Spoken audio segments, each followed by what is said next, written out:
Happy day. Ukraine kills Russian chemical weapons chief Igor Kirillov in Moscow.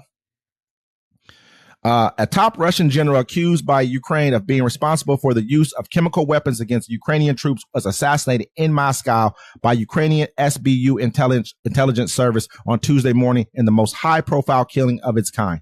Lieutenant General Igor Kirillov, who was chief of Russia's nuclear, biological, and chemical protection troops, was killed outside of an apartment building along with his assistant when a bomb hidden in an electric scooter went off.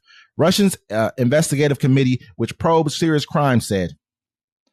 A SBU source confirmed to Reuters that the Ukrainian intelligence agency had been behind the hit. The liquidation of the chief of the radiation and chemical protection troops of Russian Federation is the work of SBU, the source said. The source said that the scooter containing explosive was detonated, killing both Kirillov and his aide as they stepped out of a building on in Moscow.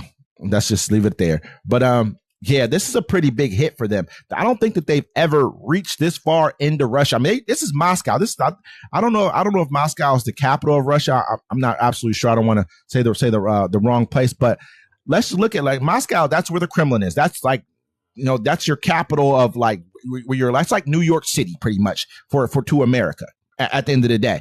You know what I mean? And so they bombed somebody inside of Moscow this late in the game when everyone's talking about, hey, I'm going to get rid of, we're going to stop the war. We're going to do X, Y, Z. You think that the Kremlin's going to let this ride out? You think that that Putin's going to say, okay, cool, let's end the war after you hit me this far? You said you basically did what Israel's been doing to Hamas, what they've been doing to Hezbollah. You set up a scooter bomb. They caught the guy who did it. He was like from a separatist group inside of Russia. He basically told and said, hey, yeah, they did set me up, tell me to do it. They told me, they kind of won me over and had me set the bomb. They got video of this happening. They went him over some Turkish delight. It might have just been that or a couple bucks. It probably was a couple dollars, a couple rubles. Holiday season. I'm sorry, I was watching Narnia last night. No, that's wild though. They're like, hey, you can't be touched. But see, the thing about Russia is they ain't no pushovers. They have a lot of weapons they haven't been using. Absolutely. They've been kind of just like holding back. They don't want to kill the people of Ukraine.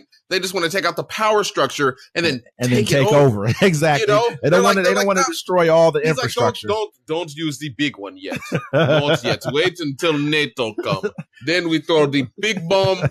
Then we throw the bears at them. Hey, you gotta look at remember the one bomb they used that was like a multiple warheads on in one bomb. It was crazy. It shoots up, it breaks down, and then it busts open, and then there's like 20 missiles around that one that drop down. You know what I mean? So they got a lot of stuff that they have not tested out on Ukraine because they don't want to take it that far, but they also know that it could also ignite other people to send their troops in. But I didn't want to spend too long on this, but this is a big story because this just shows you like how serious Ukraine is willing to take this whole entire affair. They're willing to take this to the end. They know that Trump's coming in. They're going to shoot, they're going to shoot off whatever they got right now. They're trying to affect a better deal for themselves because Putin has also said he's taking back the Kursk region. So if he's taking that back, I mean, they're going to have to decide how much of Ukraine they're going to give back. But I don't think he's going to give back anything. So this going to be a really, really tough situation. But we'll keep you guys updated on this situation as well. Yeah. And then